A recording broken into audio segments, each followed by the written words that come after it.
Welcome, explorers, to a very historical episode of Exploragonians, a travel misadventures podcast.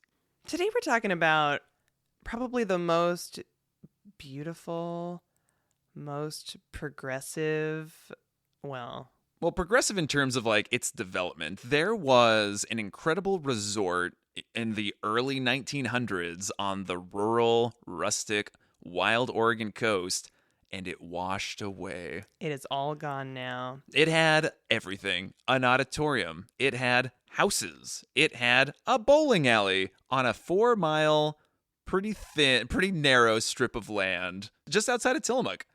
So to hear more about that, stay tuned. And hear about me, look for mushrooms on that very land. But what kind? 1, 2, 3, 4.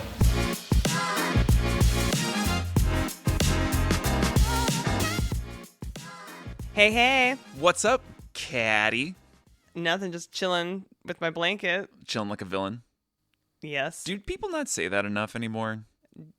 I mean, I think they said it too much. Oh, you think we overdid it? Kind of like the word epic? Dude, that's epic. I don't think epic was overdone. What? I don't know. Okay, you were hanging around with the right people because we were constantly saying that. It got so bad that I turned to Weston and I was like, dude, we're in an epidemic. And that was probably one of the best words ever coined. Dang. Bring it back. Hey, what's up? You look kind of chilly. Well, it is cold. I think our house is so cold I can see my breath. That's false. That's not That's true. That's a fib. Katie does not like this trick that I've learned in college where you pressurize the air in your mouth and make yourself exhale steam. I don't know. Right, you're like a little steam train. No, he's gonna do it right now.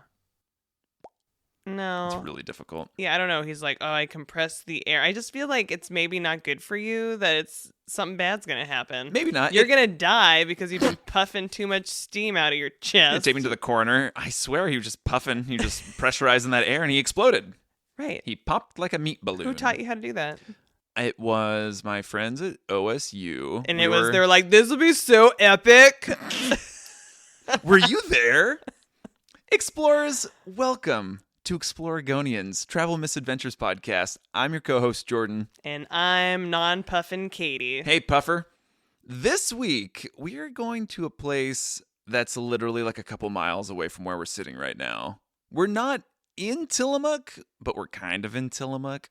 But it's a place that we didn't really know about growing up. I mean, I had no concept of this place. Okay, wait. I knew about this place growing up, but I didn't know I knew about the the place. history. The history. What it was. Okay, well, what is it? Where are we going? It's Bayocean Peninsula. I called it the Spit growing up. I didn't even call it Bayocean Spit. It was just the Spit. Everybody called it the Spit. And so it's a peninsula or like a spit of land. So it's this tiny little... A spit of land. What does that mean? It's a piece... It's a sand... It's a spit. Right. It's just a peninsula. It's 4 miles long. It's a little strip. It creates the Tillamook Bay. And so it's on the Pacific Ocean. But 30 years ago... In 1906. so there was some real estate developer who was kind of hoity-toity, I guess. He was out with a pioneer guide and a boat, shot a goose with a revolver. It fell into the dunes on the spit. Wow. He went to go retrieve the goose, and as he's walking, he was like, "Oh, golly, up here, when I've captured the goose, I have views of both the bay and of the ocean. What if I call it Bayocean?" And he had visions of developing it. And lo and behold, it started this whole thing where they basically wanted to turn it into the Atlantic City of the West. Was he from that area? I mean, he must have been from the East Coast. Well, or man, Atlantic City. I didn't do that much research into the dude. Right. So, I mean, I just think the vibe is he must have been not an Oregonian. Right. I do think there was some California connection. I kind of think he also Always. I think he wanted to create... Yeah, it's been happening forever. These Californians coming up and ruining Oregon. Anyway. I kind of think he also got mini San Francisco vibes because it was kind of on the bay. It's so small. This is such a small swath of land. I mean, at its narrowest, people describe it as like, it's the size of a football field, which is like 100 yards. I think the Bayocean Spit is both deceptively narrow and deceptively wide at points. Yeah, I mean, but also in 1906, don't you think it was bigger? Well, not. I mean, it was probably a little wider in places, but it wasn't any longer. It Well, stayed right, the same. right. It stayed the same length Yes, for over 100 years. Great. Okay. So a developer shot a goose and obviously took a boat or something to get there. Right. No, I think they were in a boat, shot the goose. He went and retrieved the goose. It was a whole thing. Oh, shot it from the boat. Well, I don't know if he shot it from the boat. Nope, It's kind of you what it said sounded like. He shot it from the boat. It's fact. Shoot from the hip. Okay. So ultimately, if we can kind of capture this whole thing, it was a city that was far more advanced than pretty much anything else in this area at the time. Right. There was not a lot going on in our neck of the woods, but we were talking about it, and in 1909, the Tillamook Creamery, band together, and they formed what is now the Tillamook County Creamery Association. Yeah, and so that was just starting off. But I mean, to access this area, there was no road, there was no railway from Portland to Tillamook, and so the only access was through a boat. Mm-hmm. From boat. Mm-hmm. You could shoot a goose from a boat. Okay. There's a lot of boat action going on. So this guy saw this area, saw the spit, and thought, I want to develop this, and it's going to be beautiful, and let's do it. Because again, this is, for those of you who don't have like a reference for the Oregon coast, specifically this area of the Oregon coast or Pacific Northwest, I mean, it's wild. It's rugged. It's kind of untamable. I mean, it's just kind of overgrown at times. I mean, it is just wild out here. And so 120, 130 years ago, I mean, I can't imagine like what this looked like. And then to have the audacity to be like, let's put electric lights in a paved road. So ultimately, over the course of 10, 20 years, they built like paved roads. I think it was one of the first places within Tillamook County to have paved roads, to have electricity. Mm-hmm. I mean, they had everything. They had a general store. They had a massive natatorium, which I don't even know what a natatorium was. It's a swimming pool, indoor swimming pool. Was it a glass ceiling? I don't know if it had a glass ceiling. Well, where did I get that from? Well, it's probably not a fact. But yeah, big, beautiful building. It pumped in water from the ocean, heated it up via a boiler, and then... Yeah, they said there was a wave machine. A wave machine. So it simulated the ocean that was 30 feet away, but it was actually warm and you could do things in it. There's some pictures, and there's people in their bathing costumes, and they got canoes in the pool. They would have bands come and play. Swimmers, expert diver swimmers. The place was insane. They had a bowling alley. They had an amusement. They wanted to do an amusement park. They wanted to do... They had a post office. They had... I think there was a lot going on. This is a very active area. Yeah, big hotel. Again, 4 miles long. Not that big. I mean, just a tiny area. And they sold it off in lots to people. And I think 1,600 people had bought lots. And the promise was the more people that would buy lots, the more amenities they would add. Mm-hmm. So ultimately, I think because of how nature works, they weren't able to really capitalize on all of the amenities that were promised. And so some of those lot buyers were understandably quite upset. Mm-hmm. But it was such a strange thing seeing a lot of these pictures.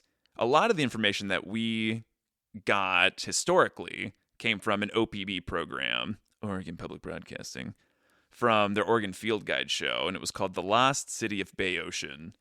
And so it was so they put that together a couple years ago. Yeah, and that's a pretty strong visual. It's cool. So if you have time and access to watch it, we should all have access to watch it. Mm-hmm. I highly recommend watching it. I mean, just for us, people that grew up in this area, to finally kind of have a really strong understanding of Bayocean, what it was and what the intent was. Because currently, it's just... There's nothing there. No. Well, okay. There's trails. The whole thing is gone. There's no evidence. There's almost zero evidence of civilization ever existing there. There's part of a telephone pole that marks the town site, and there's poles. There's like a Right. couple like stakes. that You say- you could visit there and have no idea. And maybe you have been there and you were like, "What? There wasn't anything there. There was no town. There's no paved roads. There's no way that it has that kind of history or had that impressive of a building." And it wasn't just one building, right? There was just a ton of buildings. And yeah, like a hotel. We talked about the swimming pool. We talked about, I guess we didn't talk about, they had like other little like cabins, vacation homes, and I guess tent sites. Right. But They called anyway. it Tent City, but in a charming way. Yeah. It is wild. My grandparents moved to this area Mid 40s. in the 40s, and I think they talked about that there was like, I mean, at that point in history, a lot of people had vacated, but there was still I imagine when they arrived in the 40s, it was still pretty okay. I mean, definitely not at what it was. there was still houses, like there was still stuff there. But yeah, not anymore. So yeah, when it was in its heyday, because like Katie said, it was pretty much inaccessible. And so the only way for people coming from like the Portland area to get to Bayocean was they would end up in Portland. They would take a yacht built by the original developers of Bayocean. This 130 wooden yacht with like 3 steam engines would go from Portland. They would go up the Willamette to the Columbia River, which is a massive river that separates Oregon from Washington. They would take this little dinky yacht across Right. west. Take a left at Astoria. Right. And so not only does this little yacht have to cross the Columbia Bar, which is a super dangerous bar. Like these ships, they will helicopter in pilots for these captains for these ships to take them over. And so then this little yacht will go down the coast to another super dangerous crossing from the ocean into Tillamook Bay, the Tillamook Bar. And so they take it in, and then they had built this like 1/4-mile long pier from Bayocean into the bay, and they dock there. And then there's all these photos of people in their like fancy 1911 clothes getting off into the salal brush, into the tiny pine trees, and But I feel like that was like, you took a really rough boat ride to paradise. And then you were there, and I mean, some of the pictures are really impressive. And for me, I think I am such a visual person. It was really, yeah, it's really nice that those pictures even exist. some of the builds were nicer than pretty much anything around here. Mm-hmm. I mean, it's crazy. Yeah, and it would have been lovely if it could have stuck around. But it didn't stick around because, as we said, like that Tillamook crossing, the bar was so dangerous because of how the currents move. It would shift the sand, and so it was difficult to navigate it properly. I mean, boats are getting like splashed around, thrashed around, pretty difficult to navigate. So because of other industries, they did want that crossing to be a little smoother. So they reached out Because with, it was like, how everybody was moving their inventory and like right. you It was know, like it was timber, it was dairy products. yeah. So yeah, the Corps of Engineers. Well, I think what spurred it was the promise of like greater economic impact, is what OPB had said. Yes. And so because of that, the U.S. Army Corps of Engineers was like, oh, yeah, let's work together to build a jetty. And so the jetty will create a smoother crossing. But it was way too expensive by those standards. I think it was going to be over like $2 million. And I think the county or whoever was like with the port would have had to do like half of that. Right. And so the good people of Tillamook were like, yeah, let's do half. Let's only do one jetty. Yeah, so we could only pay for one, and so that's where the issues started. Right. And so they built it on the north side. And so it did help a little bit, but it just caused all this crazy erosion to start happening. And so it accelerated it. And again, where we live, Tillamook, the Tillamook area, I mean, we get battered by like winter storms all the time. I'm sure some of them could be classified as hurricanes, but we just don't use that language. We're like, oh, it was a pretty bad storm. Crazy wind gusts, crazy tidal things are happening. Yeah, we got rough oceans, rough wind. I mean, yeah, you gotta. It's a wild area. It is. It's kind of untamed, kind of unhinged, and just like the people who live here. So then they were able to complete the one jetty, And then basically it accelerated a lot of this erosion that was happening. So ultimately, Bayocean just started to literally wash away. Yeah, and like so that happened.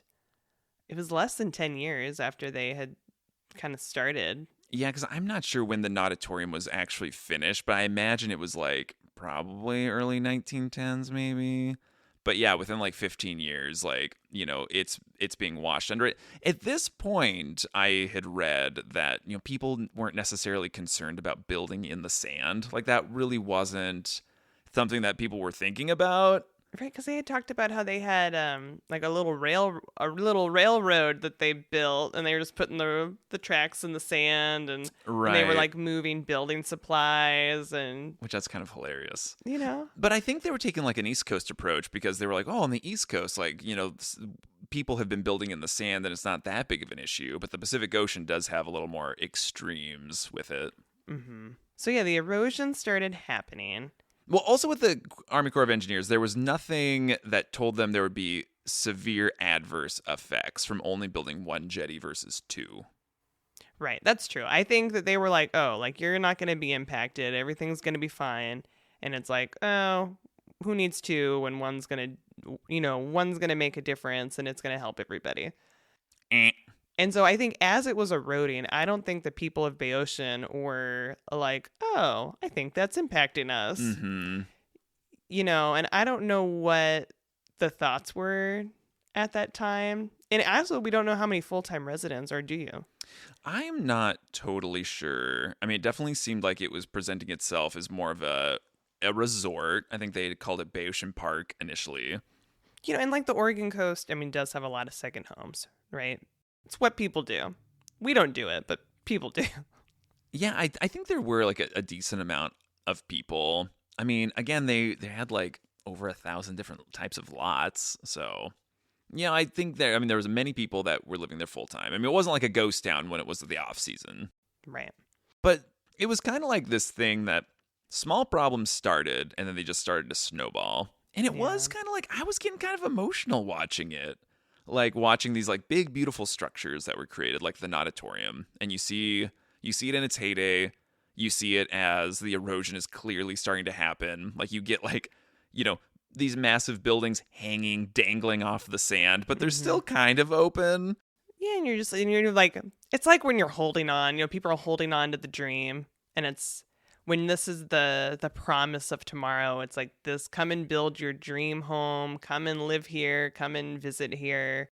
And then Mother Nature like took over, but Mother Nature also assisted by the Army Corps of Engineers.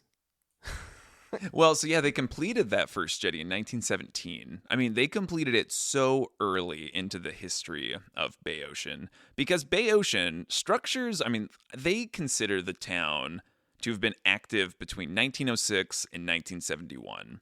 I mean, not really active, but like in its existence. Apparently it was already like a ghost town by like the early to mid 50s. Yeah. Right. It is really mind-boggling just to see pictures, buildings. And it is sad. So on this OPB program, they highlighted some families, and there was like the story of this couple that took their whole life savings, packed up their life in the Midwest or whatever. You're talking about F.D. Mitchell and his wife? I am. But I mean, are they the only people that put a bunch of savings down? You know what I mean? Where you're like, oh, this is like a really great investment. And then come to find out, maybe not. I mean, how wild to be like, this promise that this is going to be some incredible place. And I'm sure when you visited, I think there was like a lot of fanfare and it was this like beautiful, well-kept thing. Yeah.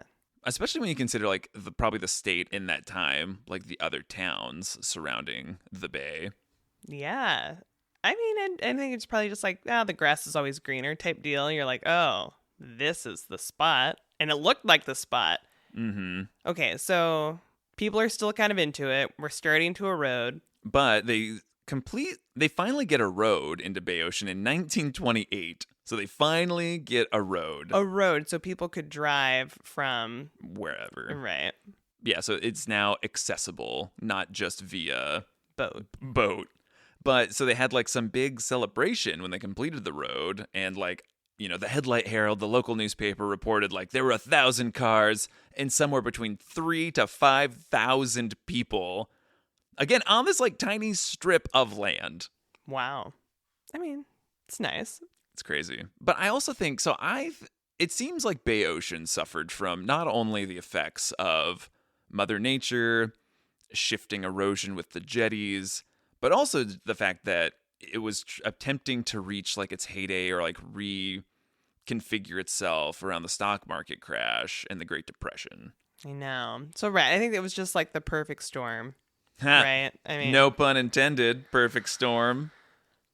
Yeah. It just makes me feel sad. The history is kind of a bummer at times. I just think it's so interesting that something like that exists because it's growing up here, like there's no real evidence of like ghost towns or like things that have been abandoned. Mm-hmm. And so now currently the area of Bayocean is a county park. And up until recently, it was free to go and recreate there. Mm-hmm. And recently they decided to increase some revenue for the county, and several spots in several parks that the county operates started to implement like a $10 day use fee or an annual one. But I just feel like the $10 day use fee is so egregious, especially to locals and probably to you who would go there frequently. Because again, it's a couple miles down the road from where we are sitting right now. Yeah, it was definitely a regular hangout for myself. It was really accessible and beautiful, and I enjoyed it even without knowing all the history. Yeah, the $10, like you're listening to this, we're like, oh, it's only $10, but we live in an area that can be impoverished, and it's like to take away, just to make it more inaccessible for some people. Mm-hmm. I'm just not pro that. So when our county commissioners and all our local friends are listening to this, maybe we'll do something more to think about those people. Let's talk about a locals discount. Anyway. So ultimately, I think the big death knell that happened, and I recommend you watching this OPB program. It is so good. Yeah, it's really well done. Well done, OPB. But the biggest death knell for Bayocean was in 1952.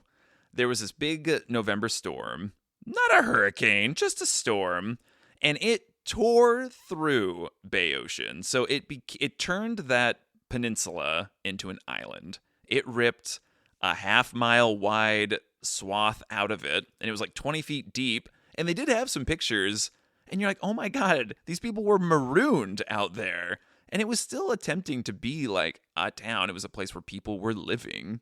And it's just crazy, like how severe it was getting. People were like physically, like I think they were cutting the homes like with chainsaws and like moving them. I think there's some like in Tillamook, but most of them I think moved to the little village just right down the road to Cape Mears. Mm-hmm. Yeah, it's wild, but also I don't know if it really matters, but the people who initially started the development, they got the party started, but then they vacated. Before it got really bad. Yeah. And so they didn't really, see it through. And I think that's probably a lot of people and a lot of different developers where you like kind of start something and then you're like, all right, not my problem anymore. Right. But I mean, I don't know where they moved or what happened to them. But, you kind of get the dream going and then you have other people that believe in it and then they stuck it out until, what'd you say? Till the 70s. They were like, all right, this is officially over. So yeah, the last home that was left there. I mean, I don't think people were living in it. Yeah, but these homes were like vacated. I mean, I think it was like vandalized, people. Yeah, there was looting that was happening. Yeah.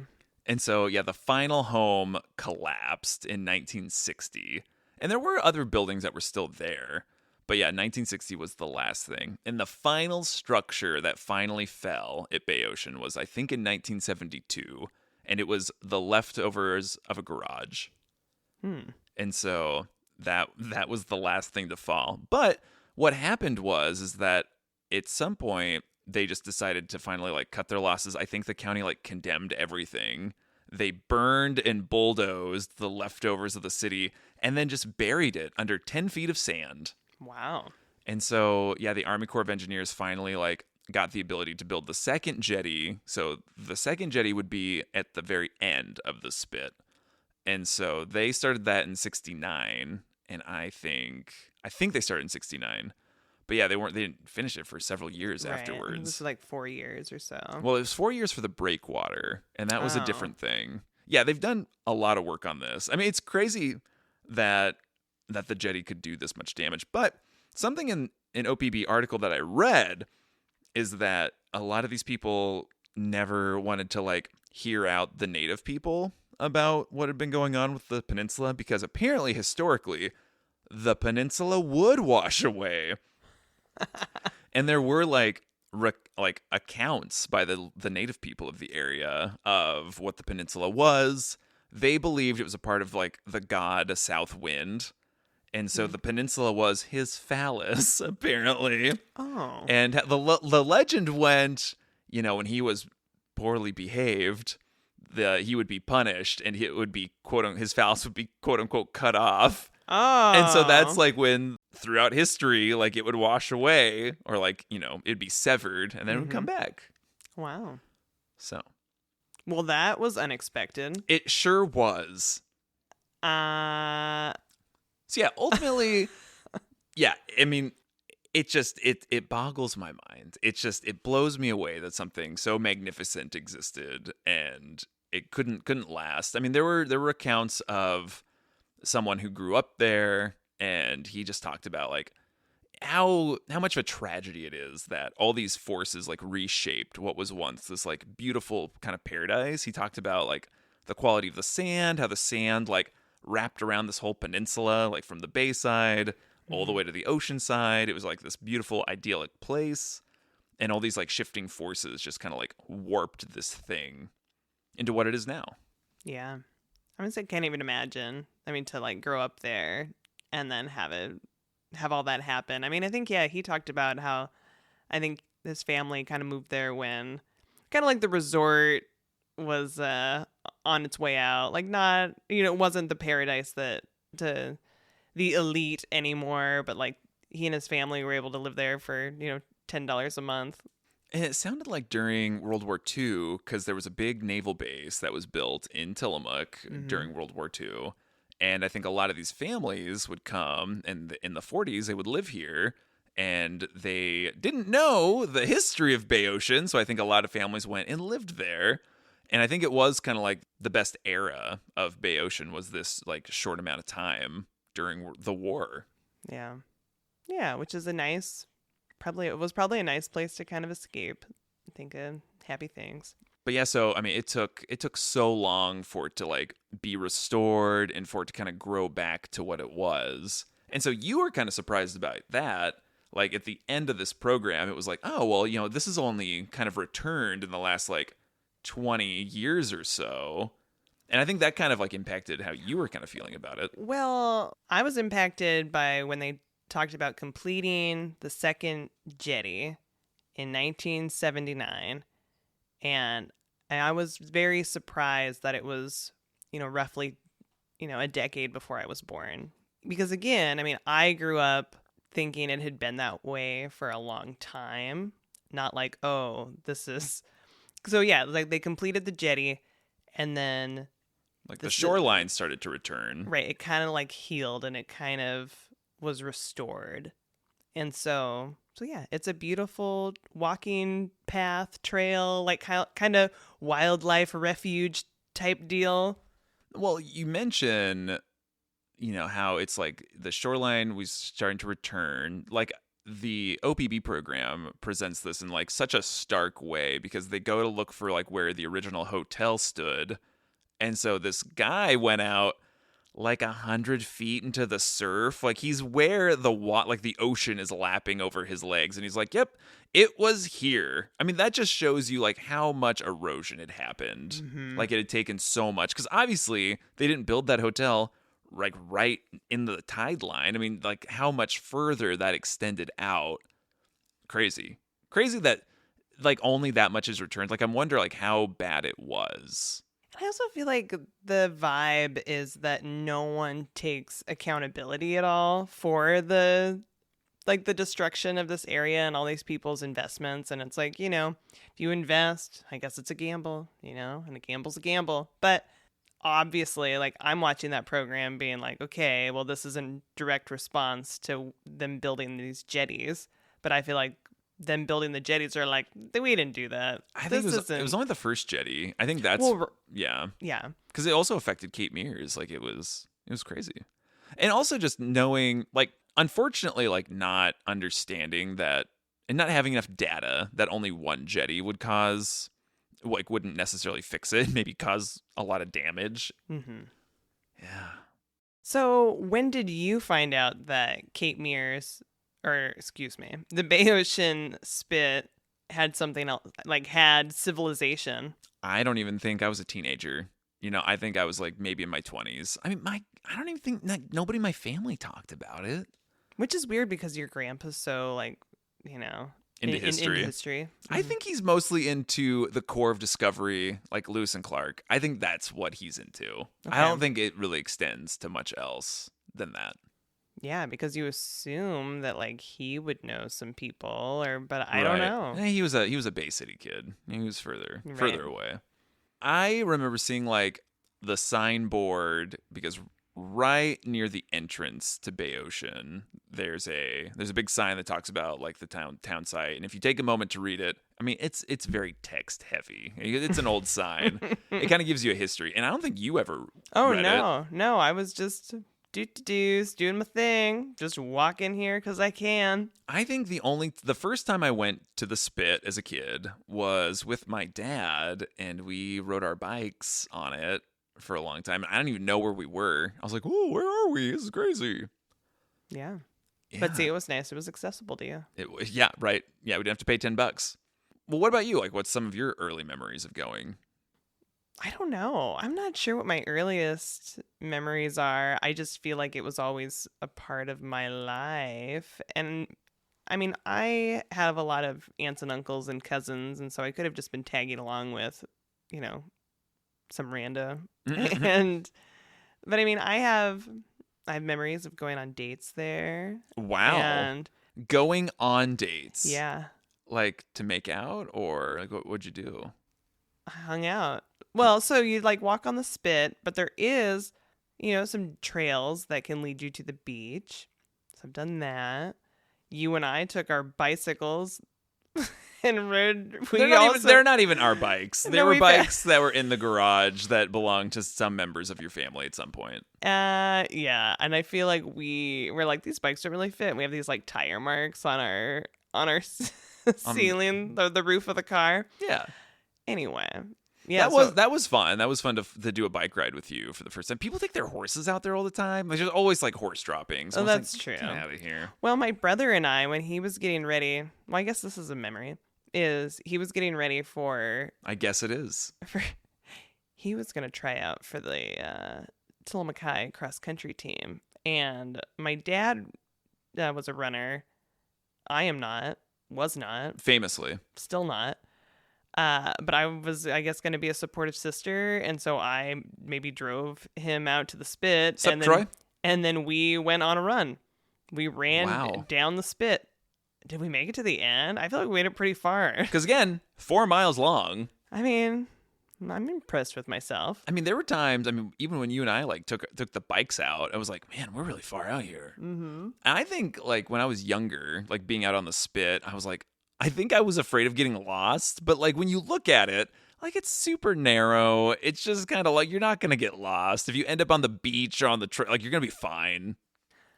But it is overgrown. Like it's so overgrown. Like the town sites thing. It's like you're just in the middle of brush and you're like, oh, well, I guess the road was here. This is where the pavement was. But now it's buried under 10 feet of sand, apparently. But you and I went all the way to the end. Yeah, we did. And it was weird because when you go out, if you don't have a reference for this, like there are like a few towns that kind of border this like fairly large, shallow bay of Tillamook Bay. Mm-hmm. And so you have Tillamook, you have Bay City, and you have Garibaldi. And those are kind of all the towns sprinkled along the bay. Obviously, Garibaldi's the furthest away and takes a while to drive to because you have to drive all the way around. It's very much like in the old days, taking the boat the ferry from Portland and around to Bayocean. But it was weird to get to the end of the Bayocean Peninsula and be like, oh, well, I guess Garibaldi's it's just right there. I know, could throw a pebble. And I don't think, like, as a kid, like, I had no sense of geography, of, like, the area I was living in as a kid. Like, I had absolutely no sense. Like, if you'd shown me a map and been like, where do you think you live on this map? I would have been super wrong. I would, like, I don't know, pointed to Canada somewhere. And so, yeah, now that I have such a good frame of now in my 30s, when I have a good, like, bearing of where I live. Yeah, like things take time. I know. Like, we'll be driving around and be like, oh, that's the Spit, that's where we live. That's the edge of the bay. Explorers at home, you should be very proud of me for this, because one time I told a girl to come to my house by saying, it's the one with the basketball hoop. And at no point did I say, you have to turn. It's like in an apartment. It's like at the end of the street, and it was bad. Took them a long time to find it. She found you. She did. It took a long time. Okay, so you're not a runner, but you went on a run with your brother. And was that like the first time you'd gone like that far out onto the Bayocean Peninsula? The Spit. Yes. Yeah, because I feel like we haven't done it in a while, but I feel like, it changes. It's not like the same landscape the whole time. I mean, it is. Oh, you mean like when you start like at the entrance of like the Spit, Mm-hmm. You shift and you get kind of more. You're just going to have to do it. Yeah. It transitions. It like transitions. the landscape transitions. So yeah, no, I think that was one of the earliest times that I can remember of just going that far. And I didn't know it was only 4 miles. I think my parents knew. I think they probably gave us that information. They might still know. They might. So have you been out to the second jetty? Have you touched the second jetty? This is the question. I don't think so. So have we ever been? Like, I feel like you and I should go out and touch the jetty. It seems embarrassing that we haven't done that. Well, you're more of like, you need to touch it. I'm satisfied just seeing. No, gotta touch it. I gotta be like, I was there. My body interacted with its body. Well, that's what we're gonna do right after this pod. Okay, in the rain. You're gonna put a coat on. I don't wanna. And you're gonna pay $10. I don't wanna do that. We're gonna walk from here. The $10 thing just makes me so mad. It really grinds my gears. And people will be like, Jordan, don't you know it's like $45 for a year? I'm like, do you know how much a podcast costs? That's true. Yeah, so that's true. We are in the negative. No one's donating. So either I get an annual pass to county parks, or I pay for a podcast. Sam, all right. Well, now you guys know. Yeah. So you did go out and you quote unquote went on dates. Like, how many boys did you take out there? Okay, why couldn't they take me out there? Well, because you are kind of like, you're the leader in those. And at no point do I feel like a guy dated you. I feel like you dated a guy. Well, I don't really recall, but yeah, I So do. many beaux, so many suitors. I mean, I think one, Okay. but maybe two. Was it the OG? No. No. Not the OG. I don't know. Well, we would Who drive knows? there, and it was a secret makeout spot for us for a minute. It was. Yeah, it was fun. Okay. Well, speaking of secret makeout spot, apparently things grow on the Bayocean Spit, and I was unaware of this, but we have a friend. I'm going to call him Super Mario. Super Mario kind of texts me out of the blue and is like, hey, do you want to go hunt for mushrooms on the Spit? And I was like, well, that sounds delicious. Like, I could go for like a chanterelle or like a morel. Mm-hmm. I don't know. Is that how you pronounce that? Sure. Great. And I'm like, I'm excited. So me and Super Mario go last year to go look for mushrooms. Come to find out, Super Mario wants psilocybin. Super Mario is looking for magic mushrooms. But Super Mario and you aren't the only ones there. Yep. Super Mario, once we get there, starts pointing out people, and he's like, see them? They're looking for shrooms. See them? They're looking for shrooms. Because apparently the conditions have to be right. And so Super Mario was aware of the conditions, and so was like, this is going to be really good. And so I didn't really know how to dress to go hunt for psilocybin. So I put on like my good rain jacket. And at points, we were like on our hands and knees, Like, I think Super Mario looked around, made sure, like, there were no eyes on us, and he's like, let's go. And there was no trail. We're just traipsing, like, thigh-high brush. I'm like, what are we doing? He's like, okay, keep an eye out. Usually they're by, like, describes whatever they grow by. And he's like, oh, look, here's one. And when there's one, there's usually more. Oh, I'm no. like, oh, no, they're like rabbits. So, like, Super Mario hits the deck. Super Mario's army crawling, like, under brush. It's the hardest I've seen Super Mario work in years. Like, he is determined. And so then I'm on my hands and knees, too, and I'm trying to figure out, like, he kind of gives me, like, a crash course on what mushroom we're looking for. Mm-hmm. And so I start finding him, and he's like, oh, my God, it was the most proud Super Mario's ever been of me. Aww. And it was so nice. And so, yeah, we loaded up. We were there for a long time. Rained on us at one point. Yeah, I feel like you really worked hard. And then Super Mario, we were going to like split the shrooms 50-50. But I gave all my shrooms to Super Mario. I know. It was very nice of you. It was. I still have yet to do shrooms. No, Katie, Shroom Watch. Have you done shrooms? No. Not yet. We know a guy. And we know a place. And we know a place. And I know how they grow. I think. Because well, I don't know. I hope they were the right kind of mushroom. But what's not great is our mushroom knowledge is weak. And we could probably get other mushrooms that we could eat. God, that'd be so great if I knew how some of these mushrooms grew. There's like, I think it's Mitsutake or something. I think those grow kind of like in like sandier areas. And that's like a delicacy shroom. Sounds nice. All right. Are you sad that you didn't go with Super Mario and me? No. No, Especially when you came up, I feel like you had like thorns. Like you looked beat up. You might have been bloody. I don't know. No, I was good. Yeah, because I feel I'm very delicate with my hands. Like if I do any manual labor, I want to protect my mitts. I use them to write. They're soft, supple, beautiful things. Totally. My hands. So I'm like, oh, I don't have gloves. I can't do that. Like we had to, cut wood, chop wood, bring in wood, burn the wood growing up. And so I would always equip my hands with gloves. And if I didn't have gloves, it was like, can't do it. Not gonna do it. It's okay. I wish I had taken gloves to go hunt for mushrooms with Super Mario. The real question is, are you sad you were not able to invest in Bayocean? Not at all. I'm just sad that I wasn't... Bayocean Park. I've never been able to experience it. Like, I think that would have been... I would just love to have seen it at some point. I mean, most of the photographs were black and white because they took place in the 1700s or whatever.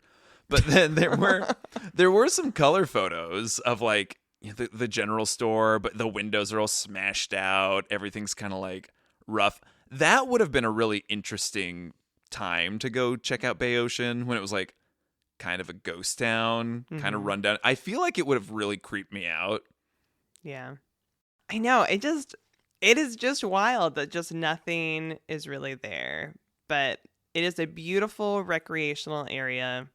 And, happy it's still here. I mean, we went there on New Year's Eve a couple years ago because there's a lot of illegal fireworks going off in Cape Mears, and we were like, I'm scared someone's gonna shoot us. Oh God, so yeah, put too much. Put that Roman candle down, Timmy. So then we went to the spit, Bing! And we went out and we like started going. We were gonna walk to the beach, and I forgot like how long some of those trails take to get to the beach. Yeah, no, I think we were carrying something. I don't know what happened. We were like, you know what? No, we turned around. I don't want to work this hard. Oh my God. Anyway, I think it's safe to say we are overdue for a visit to the Spit. I don't want to pay $10. I mean, I even enjoy just from the road, like Bayocean Road, just walking down the gravel driveway, gravel lot. Oh, gravel. You mean just driving the road? Driving the road The to gravel the road. parking lot of the Spit. Yeah, because the road is two one-ways. And it's beautiful. You have, Cape Mears Lake on one side. And it seemed the like... bay on the other. The views ocean. of the ocean. Bay. Ocean. Wow. Anyway, it's nice. So is there anything that do you have any Bayocean regrets? Do I have any Bayocean regrets? Like, do you wish that you'd like seen something, experienced something? Are you talking about the town? I don't know, anything. Well, I mean, no Bayocean regrets. I think my only regret is not going more often because I am kind of anti like driving somewhere to recreate. I wish that I just lived nearby where I could just walk down or take my bicycle or something. And So you want to live in a cool Upper West Side Manhattan brownstone so you can walk out, cross the street, and go to Central Park. Yes. That's what you want. That's the plan. Is it? You're sick. Yeah. It is a weird thing to be like, I want to go hang out outside. Let me burn some gas to go do that. I know. And I know that that's what most people do, you know. And they're fools. It's kind of like you drive really far to go and hike. And I love the idea, but I'm like, I don't know. In practice, I just can't do it. Anyway, Bayocean regrets? Yeah, I feel like I regret not going sooner. And I wish that I would have known more about it growing up. But I don't think that's something I have control over. I regret not touching the jetty yet. Well, we're going to change that pretty I quick. know. Okay, so Bayocean Park, Bayocean Peninsula, the Spit, whatever you want to call it. What aspect of its history do you feel like is the saddest part of that history? And what do you think is the best part of that history? I think the saddest part is this beautiful, it's bittersweet, right? It's like this thing that shouldn't even be there that they built. Do you and then feel like they washed defiled away. it? I don't know. I get I'm on the fence about it. I'm like, I don't know if like native people were there. It sounds like they were aware of it. Right. South wind. Totally. So I'm like, I got my phallus cut off again. So I'm like, I don't know.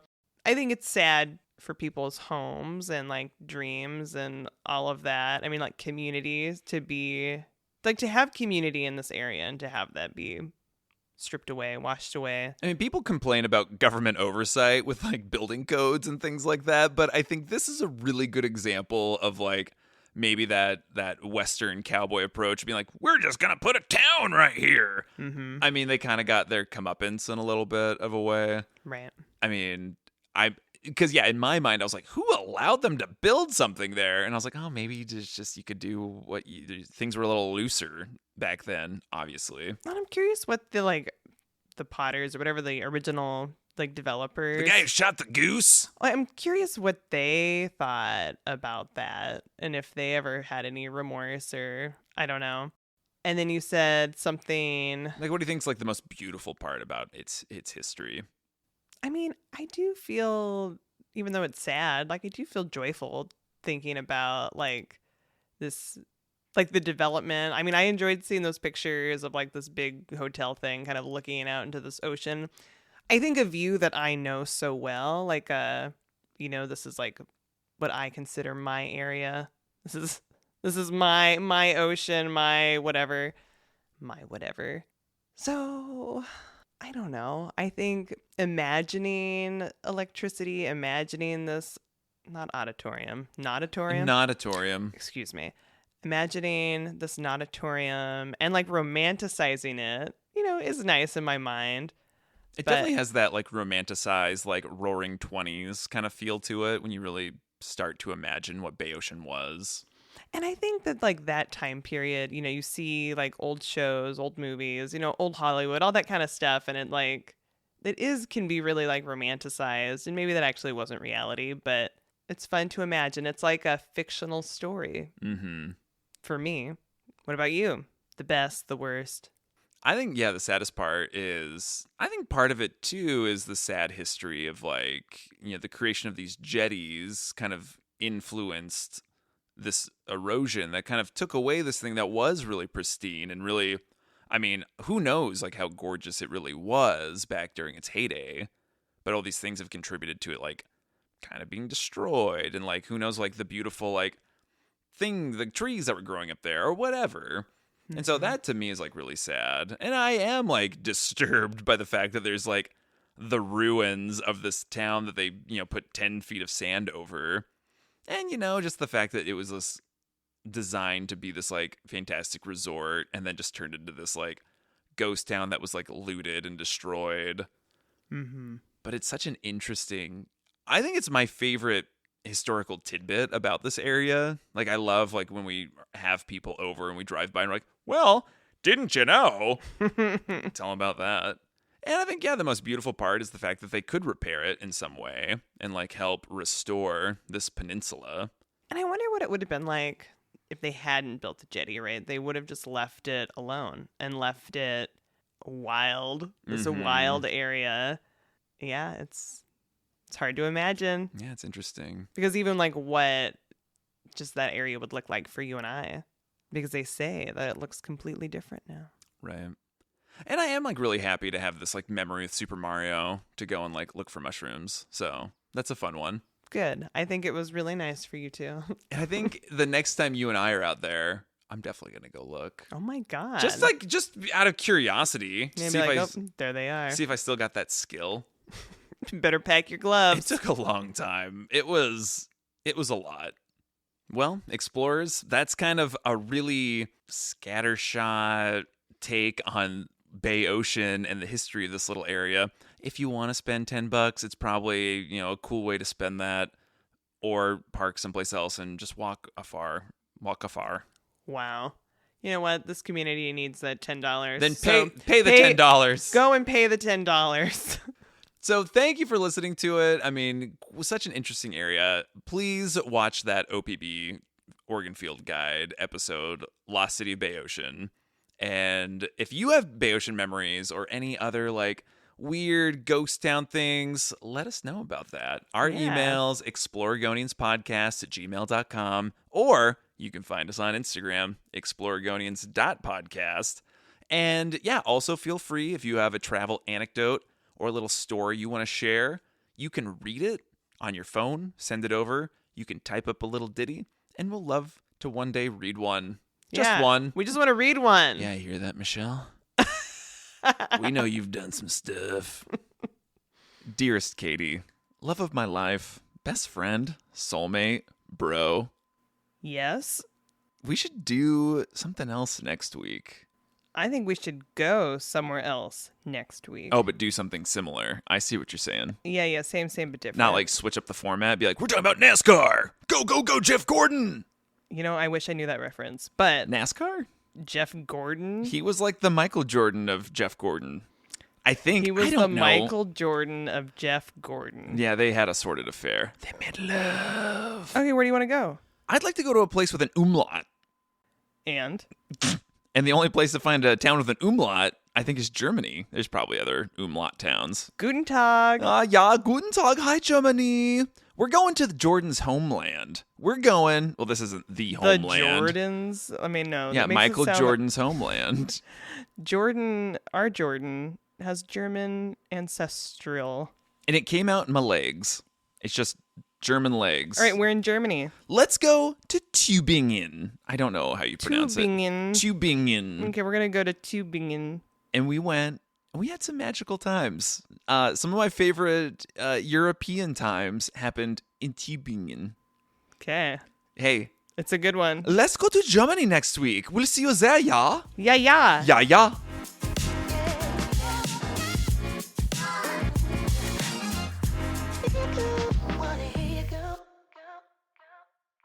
Kumbaya. Yeah. Is this just an Addams Family Values reference? No. No. I don't like how wet that sounds.